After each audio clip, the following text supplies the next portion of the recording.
Hello and welcome back to the channel. I'm your host, and in today's news, talk radio host Mike Graham was discussing the news that the Queen has banned Prince Harry and Meghan Markle from using Sussex Royal as a brand name with royal historian Dr. Anna Whitlock.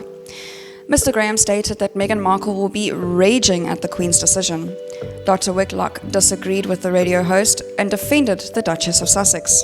Mr. Graham said, "One of the things I think we have learned about Meghan is she doesn't like being told what to do. One of the reasons we are told that she has left the royal family is because she wasn't that comfortable about not being on the top dog and not being able to pull everybody's strings and get what she wanted. She is going to really be raging about this." Dr. Whitlock replied, "Well, perhaps that's a little unfair." Mr. Graham asked, "Well, let me put it this way. If Harry hadn't managed to marry Meghan Markle, I don't think we would be disappearing off to Canada and having a sort of general break with the family, do you?"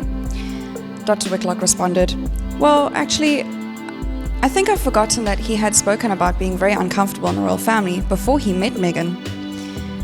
Earlier in the interview, royal historian Dr. Anna Whitlock told Talk Radio's Mike Graham Meghan Markle and Prince Harry attempted to cash in on the royal brand, despite deciding to check out of the royal family.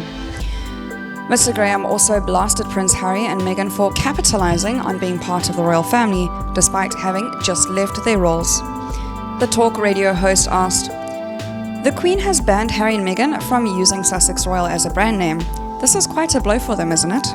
Dr. Whitlock replied, "It is, and I think this is something they wouldn't have seen coming. They went large on the Sussex Royal brands, the website, their Instagram feed, and they're very much hoping to check out of the royal family, but potentially cash in on the royal brand.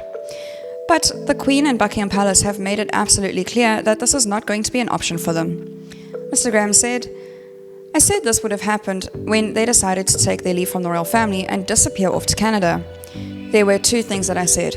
One, I don't think they will be back, and two, I really can't see how it's possible for the royal family to allow them to use the brand name because it's effectively capitalizing on being part of the royal family, which they have just left." Dr. Whitlock responded, "Yeah, I think it's absolutely right. Although they may not have been about to endorse certain products with the royal brand, certainly they would speak out or make certain statements on their website. It was under the umbrella of the Sussex Royal. That is just simply not a sustainable thing. The royal brand and the royal trademark is something particularly prized and precious. This, as you say, we've seen a sort of corruption of the brand, and it risks commercialization of it." Thank you very much for listening. That's all for today's news. I'll see you next video.